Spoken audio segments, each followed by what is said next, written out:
I was 17 years old when the social worker walked into my room at Riverside Youth Home with an envelope that would change everything. Miss Patricia had this look on her face, somewhere between excitement and concern, that immediately made my stomach drop. I'd been living in the orphanage since I was 9, after my parents died in a car accident on Highway 40. 8 years of shared bedrooms, cafeteria food, and learning to keep my head down. The envelope was thick, official-looking, with a law firm's name embossed in gold letters across the top. "Samantha," Miss Patricia said softly, sitting on the edge of my bed, "this is from your grandmother's estate attorney. I think you should sit down." I hadn't seen Grandma Eleanor since my parents' funeral. She lived somewhere out west, running a cattle ranch that my father had grown up on, but never talked much about. There had been some kind of family falling out before I was born, something nobody ever explained to me. I remembered her as a tall woman with silver hair pulled back in a braid, wearing boots and a denim jacket even to the funeral. She'd hugged me once, whispered that she was sorry, and then disappeared from my life completely. "Your grandmother passed away 3 months ago," Miss Patricia continued, "and I felt a strange emptiness at losing someone I barely knew. But Samantha, she left you something. Her ranch in Wyoming. 800 hectares of land, a house, livestock, everything."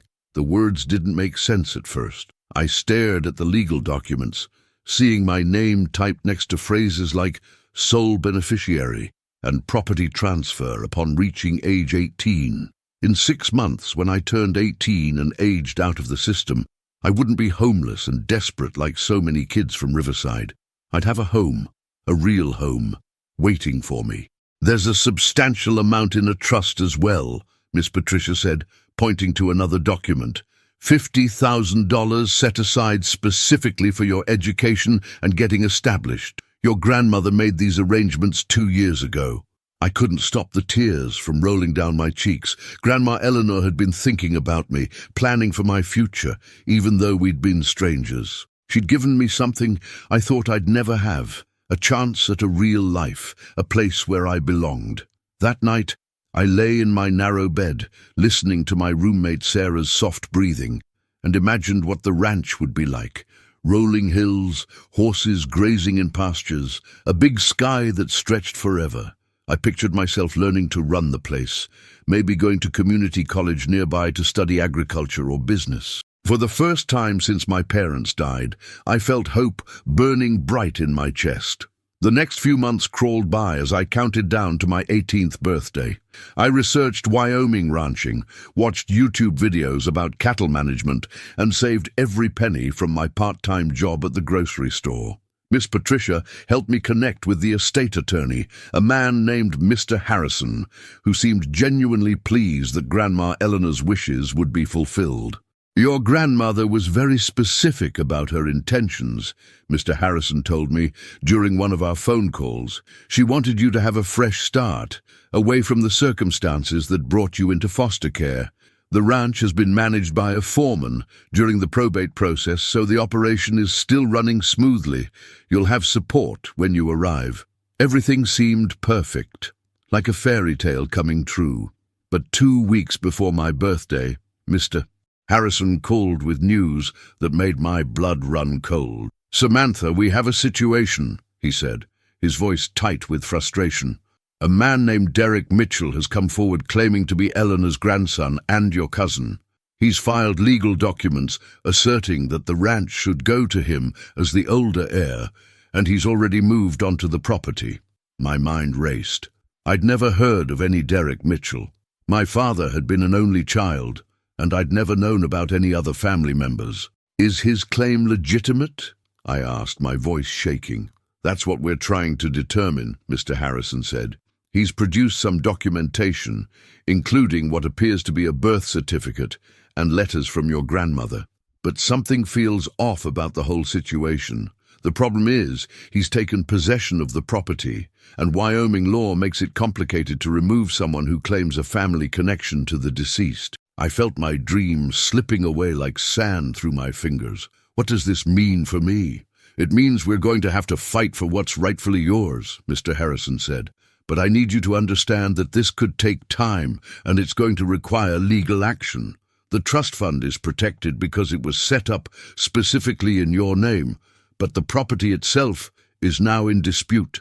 After we hung up, I sat alone in the orphanage common room, staring at the photos of the ranch that Mr. Harrison had sent me weeks earlier. The main house with its wraparound porch, the red barn, the endless pastures dotted with cattle. Some stranger had walked in and claimed it all, and there was nothing I could do from 1,500 miles away. Miss Patricia found me there an hour later, still clutching the photos. "We're not giving up," she said firmly. "That ranch is yours, and we're going to make sure you get it." But as I looked at her determined face, I couldn't help wondering if wanting something badly enough was ever really enough to make it happen. I'd wanted my parents back, wanted a normal childhood, wanted to feel like I belonged somewhere. None of that wanting had changed my reality. Why would this be any different? My 18th birthday came and went without celebration. While other kids at Riverside were excited about aging out and starting their independent lives, I was trapped in a legal nightmare that seemed designed to crush whatever hope I'd managed to build. Mr. Harrison had filed a motion to remove Derek Mitchell from the property, but the Wyoming courts moved slower than molasses in winter. Derek's lawyers argued that he'd been estranged from the family due to circumstances beyond his control, and that Grandma Eleanor had reconciled with him before her death. They produced letters that supposedly proved their relationship, though Mr. Harrison insisted something about them seemed forged. "These documents don't match Eleanor's writing style," he told me during one of our increasingly frustrating phone calls. "But proving forgery requires expert analysis, and that costs money. The trust fund can't be used for legal fees related to the property dispute. Do you have any resources we can tap into?" I thought about my savings account with its pathetic $800 from bagging groceries. "Not really," I admitted, feeling helpless and angry. The system had failed me again, just in a different way this time. Meanwhile, Derek was living in Grandma's house, running her ranch, and probably selling off whatever he could liquidate. Mr. Harrison had managed to get a restraining order preventing him from selling the land itself, but everything else was fair game. Every day that passed felt like another piece of my inheritance disappearing. Miss Patricia suggested I start a crowdfunding campaign to pay for legal fees, but the idea of begging strangers for money to claim what was already mine felt humiliating. Instead, I made a decision that terrified me. I was going to Wyoming. "That's not a good idea," Mr. Harrison warned when I told him my plan. "Derek could be dangerous, and confronting him directly won't help our legal case. In fact, it might make things worse." But I wasn't planning to confront anyone. I just needed to see the place with my own eyes, to understand what I was fighting for. The ranch wasn't just property to me anymore. It was the last connection I had to my father, to the grandmother who'd thought about me enough to leave me everything she'd built. I wasn't going to let some con artist steal that away without at least witnessing it firsthand. I used most of my savings to buy a bus ticket to Cheyenne, Wyoming. The journey took 36 hours, with stops in cities I'd never heard of and transfers in the middle of the night. I slept in uncomfortable seats, ate vending machine food, and tried not to think about what I'd do when I actually arrived. The ranch was located about 40 miles outside Cheyenne, in a rural area where ranches stretched for miles and neighbors were separated by vast expanses of open land. I rented a cheap motel room in town and spent my first day just gathering courage and information. The local feed store turned out to be a gold mine of gossip. When I mentioned I was interested in the old Mitchell ranch, the woman behind the counter, a weathered lady named Carol, perked up immediately. "You mean the Henderson place?" she said. "Eleanor Henderson's ranch? That's been a mess since she passed. Some yahoo showed up claiming to be family and moved right in. Nobody around here trusts him. Eleanor never mentioned having a grandson, and she talked to everyone." My heart started beating faster. "What do you mean nobody trusts him?" Carol leaned in conspiratorially. He came into town trying to sell equipment, saying he needed cash to modernize the operation. But Eleanor kept everything in perfect condition. Why would he need to sell her stuff unless he was planning to strip the place and run? Plus, he doesn't know the first thing about ranching. Had to hire Tom Whitmore's crew to handle the cattle because he couldn't tell a heifer from a bull. This was exactly the kind of information I needed. If I could prove Derek was systematically dismantling the ranch's assets, it might strengthen our legal case. "Do you know where he's been selling things?" I asked. "Pawn shops mostly, and there's an auction house over in Laramie that's been handling some of the bigger items." "Hold on." She pulled out her phone and showed me a photo from the auction house's social media page. There, clear as day, was Grandma Eleanor's antique dining table, the one I remembered from the single time I'd visited as a small child. "That son of a bitch," I whispered, and Carol nodded approvingly. Over the next 3 days, I became a detective. I visited pawn shops and documented everything I could find that had come from the ranch. I talked to neighbors who remembered my father as a boy and who confirmed that Grandma Eleanor had never mentioned having another grandchild. I even found the foreman who'd been managing the ranch during probate, a kind man named Robert Chen, who was furious about being fired the day Derek took over. "Your grandmother trusted me for 15 years, Robert told me over coffee at a diner. "She talked about you all the time, showed me pictures, told me stories about your dad growing up on that land. She never once mentioned anyone named Derek Mitchell. That man is a fraud, and I'll testify to that in court if you need me to." Each piece of evidence felt like a small victory, but I knew it wasn't enough. I needed something definitive, something that would prove beyond doubt that Derek had no legitimate claim to the ranch. That's when I decided to do something risky. I was going to the ranch itself. If you've made it this far in the story, I'd love for you to hit that subscribe button and join our community. We share real stories about ordinary people facing extraordinary challenges, and your support means everything. Drop a comment below and tell me, have you ever had to fight for something that was rightfully yours? What would you do in Samantha's situation? Your stories inspire these videos, and I read every single comment. Now let's see what happens when Samantha finally comes face to face with the man who stole her inheritance.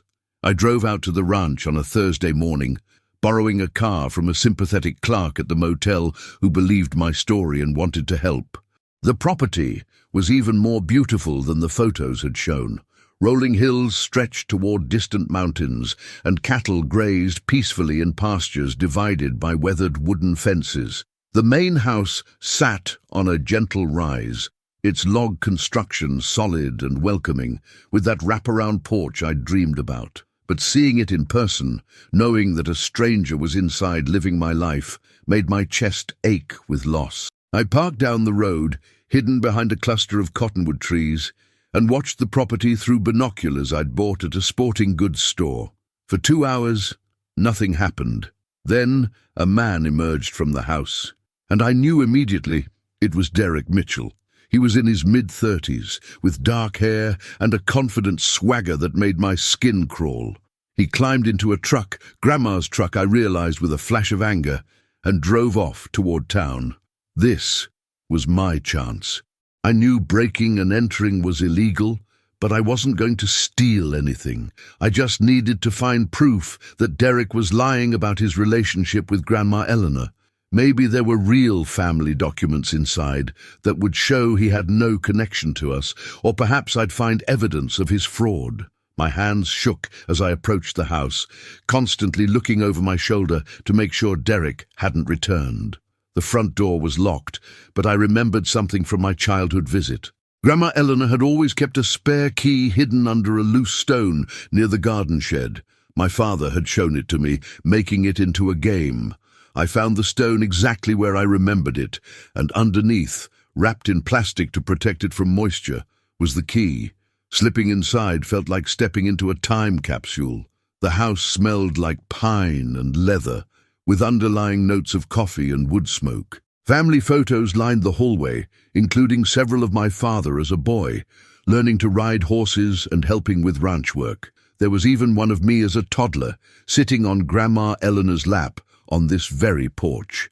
Derek had left the place surprisingly neat, though I noticed expensive electronics scattered around that definitely hadn't belonged to my grandmother.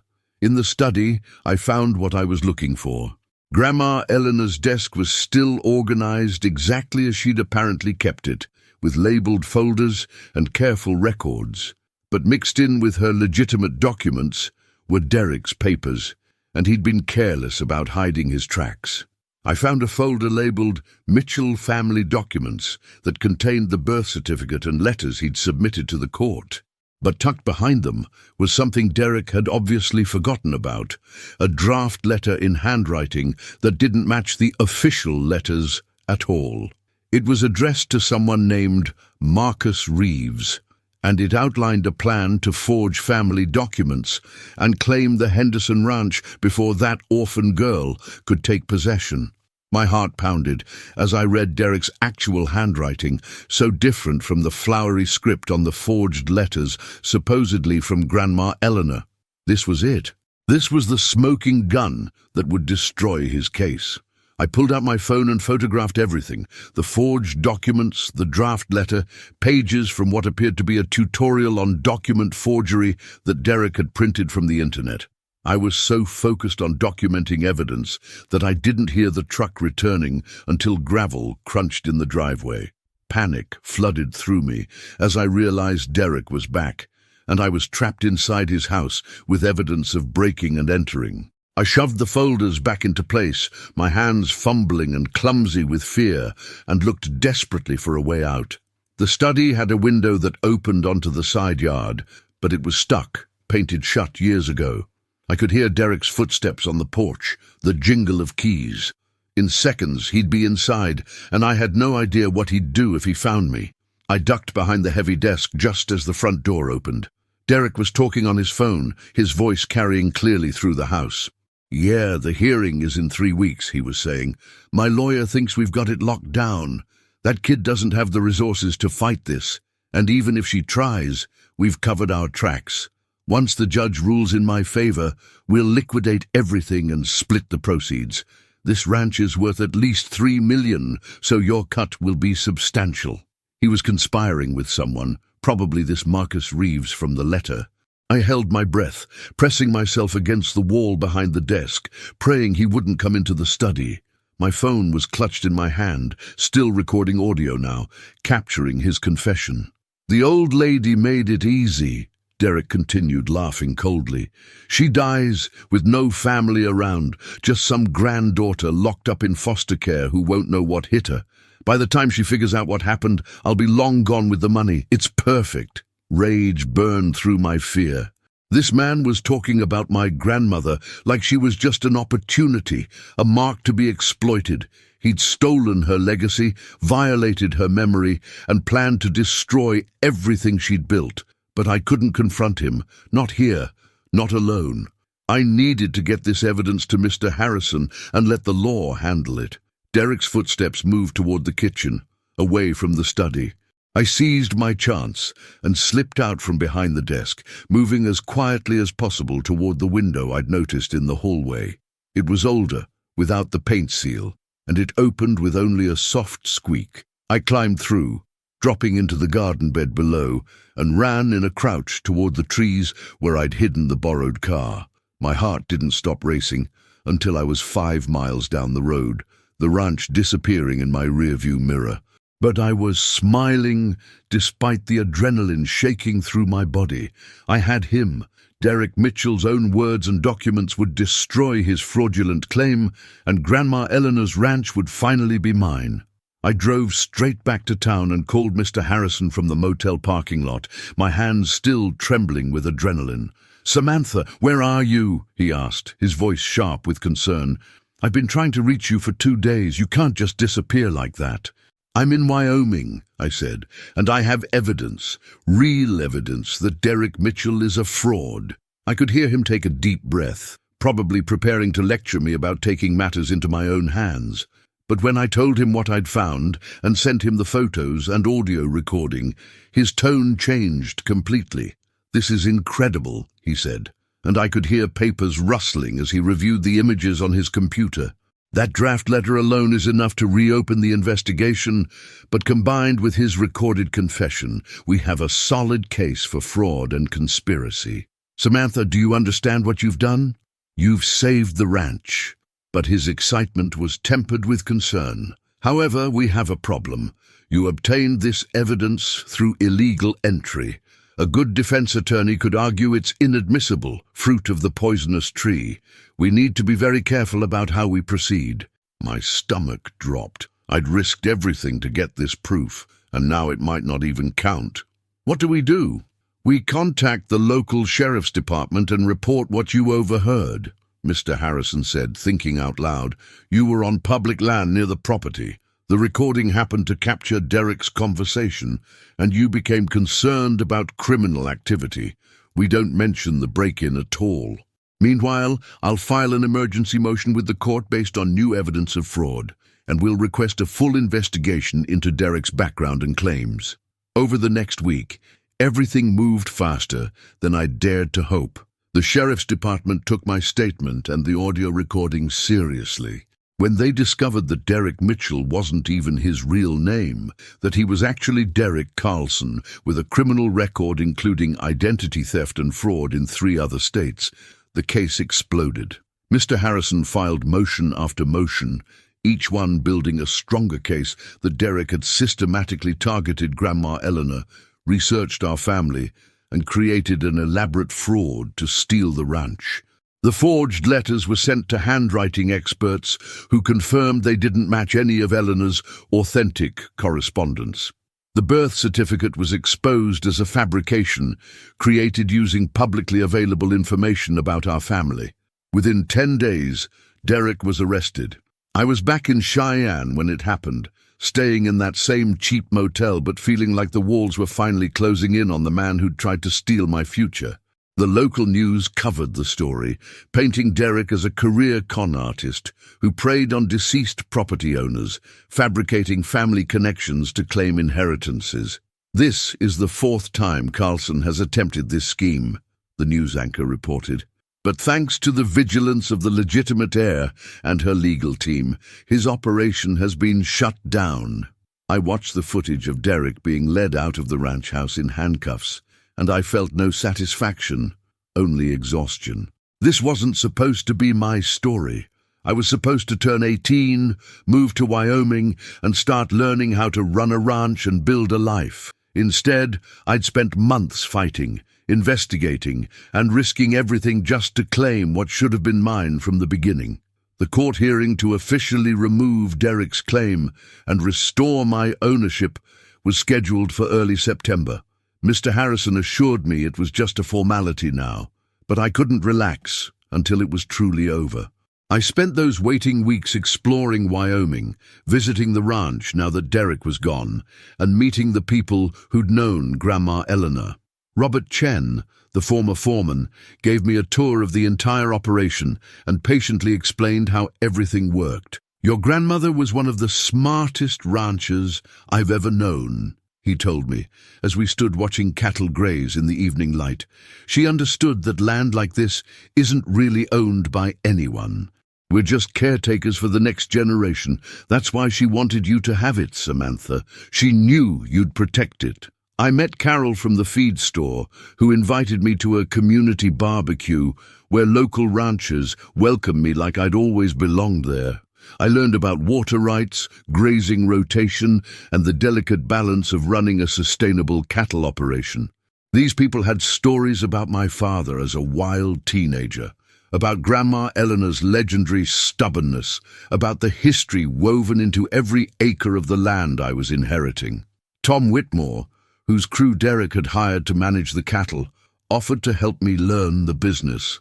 "You've got good instincts," he said, after I spent a day helping with vaccinations. "Your dad had them too, before he left for the city. This life isn't easy, but it's honest work, and it means something. You'll do fine." On the day of the hearing, I wore the nicest clothes I owned, a simple dress I'd bought at a thrift store, and walked into the courthouse with Mr. Harrison by my side. The proceeding took less than an hour.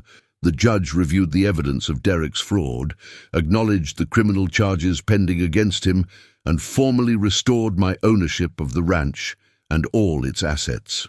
"Miss Henderson," Judge Morrison said, looking at me over her reading glasses, "I'm sorry you had to fight for what should have been yours without contest.